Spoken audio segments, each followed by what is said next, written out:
जरांगे पाटलांचं मी अभिनंदन करते. गेले अनेक महिने महाराष्ट्र एका वेगळ्या वातावरणाला सामोरं जात होता. अनेक वर्ष मराठा आरक्षणाची लढाई चालू होती, पण या लढाईमध्ये यावेळी वेगवेगळे रंग पाहायला मिळाले.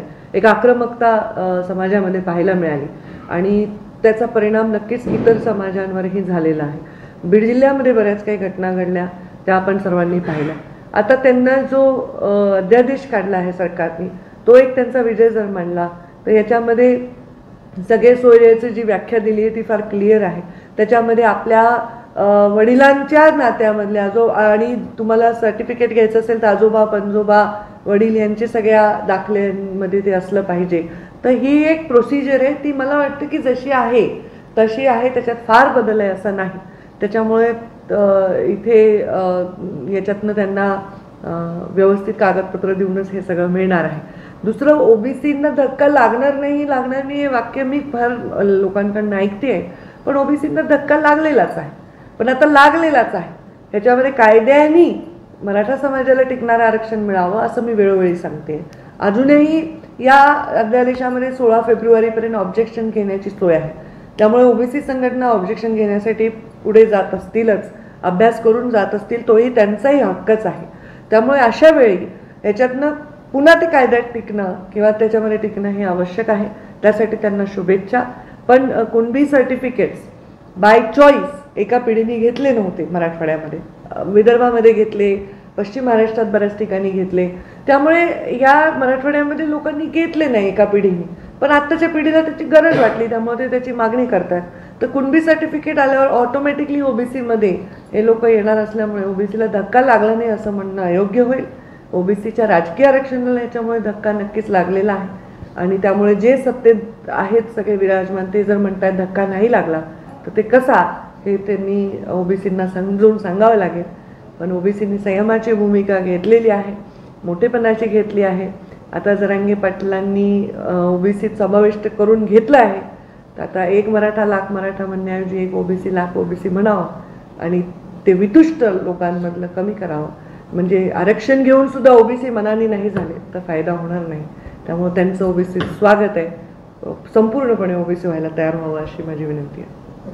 एका बाजूला मराठा आणि ओबीसी असं वितुष्टाचं वातावरण व्यासपीठ शेअर केलं आणि विशेष म्हणजे उदयनराजे भोसले यांनीही तुमच्याबद्दल अतिशय कौतुक केलं आणि तुम्ही सुद्धा उदयनराजेंच्या घरी म्हणजे मी माझ्या माहेरी आले असं म्हणलं. तर त्याबद्दल थोडंसं हे एक चांगलं लक्षण आपल्या समाजात. खरंच आहे, आता समाजामध्ये अशा प्रकारच्या वातावरणामध्ये एक चांगला आदर्श घालून देणाऱ्या लोकांची आपल्याला गरज आहे. छत्रपती शिवरायांनी सगळ्यांची एक मोड बांधली. खरं तर मराठा हा शब्द तेव्हा फक्त मराठा समाजासाठी नव्हता, धनगर समाजासाठी, म्हणजे पेशव्यांपासून होळकरांपासून सगळ्यांना मराठाच संबोधायचे मोगल. तर जी लढाई झाली त्या लढाईमध्ये ही मोड बांधली होती आणि आता समाजाची मोठ विस्कळीत होताना आपण पाहतो काळाच्या ओघामध्ये. तर ते करत असताना छत्रपती भाऊ आणि एक बहुजन बहीण हे नातं खरंच गोड वाटलं. त्यांनी स्वतःहून तिकडे लोकांनी, पत्रकारांनी पण म्हणले ताई माहेरी आलात स्वतःहून, म्हणजे आम्ही डोक्यात आमच्या आलंच नाही ते. आणि अगदी घरी साडी चोळी एखाद्या मुलीला जसं ओटी भरून पाठवतात तसं दमयंती राजेंनी माझी ओटी भरली. उदयनराजेंनी पूर्ण घरामध्ये मासाहेबांची माझी भेट झाली बऱ्याच वर्षानंतर आणि त्यांच्या एका भिंतीवर मुंडे साहेबांचा देखील त्यांच्या परिवाराच्या फोटोमध्ये एक फोटो होता.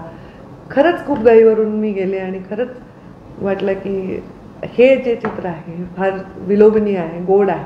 आत्ताच्या कडू वातावरणात थोडं गोड चित्र बघायला मिळालं, आनंद वाटला. दुसरं ताई, तुम्हाला महाराष्ट्रातल्या अनेक मतदारसंघामधून उभं राहा अशा पद्धतीच्या डिमांड असतात. आता तर प्रत्यक्ष छत्रपती उदयनराजे महाराजांनीच तुम्हाला साताऱ्यातून उभं राहा अशी ऑफर दिली. खरंच उभं राहणार का साताऱ्यात? पण जेव्हाही कोणी मला म्हणते इथून उभा राहा तर मी त्याला माझा सन्मान समजते. कारण जनरली राजकारणामध्ये लोकांना आपल्याला खूप प्रतीक्षा करावी लागते की हे संधी मिळाली आणि मला जर लोक म्हणे इथून उभं राहा तर हा मी सन्मान समजते.